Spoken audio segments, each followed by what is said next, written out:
पाठ 6 सर्वनाम। पाठ विवरण।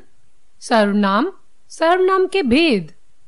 संज्ञा शब्दों की आवृत्ति को सीमित करने के लिए उनके स्थान पर कुछ शब्द प्रयोग किए जाते हैं।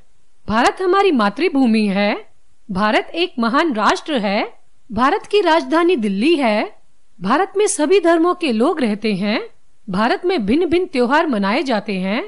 भारत की राष्ट्रभाषा हिंदी है। उपरोक्त गद्यांश में हम देख सकते हैं कि भारत शब्द का प्रयोग बार बार हो रहा है, जो पढ़ने में अच्छा नहीं लग रहा है। इस गद्यांश को हम निम्न प्रकार से भी लिख सकते हैं। भारत हमारी मातृभूमि है। यह एक महान राष्ट्र है। इसकी राजधानी दिल्ली है। इसमें सभी धर्मों के लोग रहते हैं। इसमें भिन्न भिन्न त्योहार मनाए जाते हैं।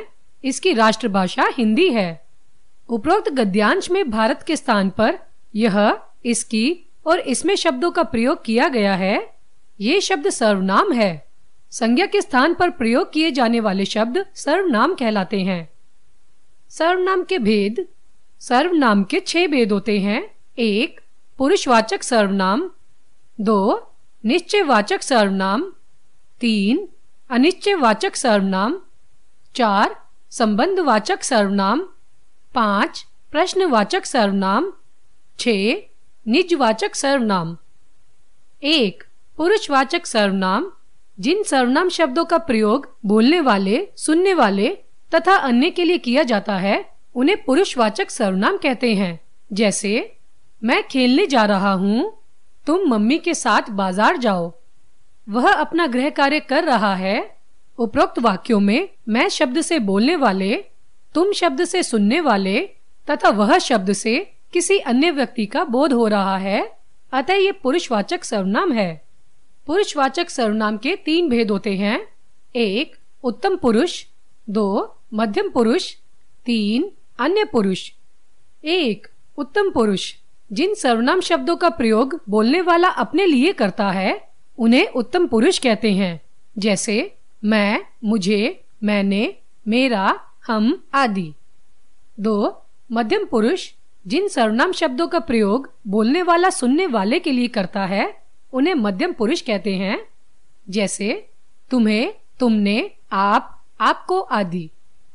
3. अन्य पुरुष। जिन सर्वनाम शब्दों का प्रयोग किसी अन्य के लिए किया जाता है, उन्हें अन्य पुरुष कहते हैं।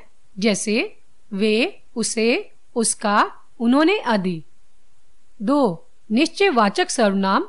जिन सर्वनाम शब्दों से किसी निश्चित व्यक्ति, वस्तु या स्थान आदि का बोध होता है, उन्हें निश्चयवाचक सर्वनाम कहते हैं। जैसे यह मेरा कंप्यूटर है, वह बहुत अच्छा अभिनय करता है। उपरोक्त वाक्यों में यह तथा वह शब्द से निश्चित वस्तु व व्यक्ति का बोध हो रहा है, अतः ये निश्चयवाचक सर्वनाम है। 3. अनिश्चयवाचक सर्वनाम। जिन सर्वनाम शब्दों से किसी निश्चित व्यक्ति, वस्तु अथवा स्थान का बोध नहीं होता है, उन्हें अनिश्चयवाचक सर्वनाम कहते हैं। जैसे बाहर कोई दरवाजा खटखटा रहा है, पूजा को अंकल कुछ दे रहे हैं। उपरोक्त वाक्यों में कोई तथा कुछ शब्द से किसी निश्चित व्यक्ति या वस्तु का बोध नहीं हो रहा है, अतः ये अनिश्चयवाचक सर्वनाम है। 4. संबंधवाचक सर्वनाम। जिन सर्वनाम शब्दों का प्रयोग वाक्य में आए दूसरे सर्वनाम शब्दों से संबंध बताने के लिए किया जाता है, उन्हें संबंधवाचक सर्वनाम कहते हैं। जैसे जो मेहनत करेगा वही पास होगा, जिसकी लाठी उसकी भैंस। उपरोक्त वाक्यों में जो, वही तथा जिसकी, उसकी शब्द आपस में संबंध दर्शा रहे हैं, अतः ये संबंधवाचक सर्वनाम है। 5. प्रश्नवाचक सर्वनाम। जिन सर्वनाम शब्दों का प्रयोग प्रश्न पूछने के लिए किया जाता है, उन्हें प्रश्नवाचक सर्वनाम कहते हैं। जैसे तुम अभी किससे बात कर रहे थे? तुम्हारे घर के बाहर कौन खड़ा है? उपरोक्त वाक्यों में किससे तथा कौन शब्द प्रश्न पूछने के लिए प्रयुक्त हुए हैं, अतः ये प्रश्नवाचक सर्वनाम है। 6. निजवाचक सर्वनाम। जिन सर्वनाम शब्दों का प्रयोग कर्ता अपने लिए करता है, उन्हें निजवाचक सर्वनाम कहते हैं। जैसे मैं खाना अपने आप खाऊंगा, मैंने यह काम स्वयं किया है।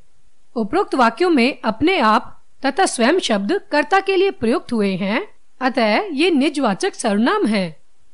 हमने सीखा संज्ञा के स्थान पर प्रयोग होने वाले शब्द सर्वनाम कहलाते हैं।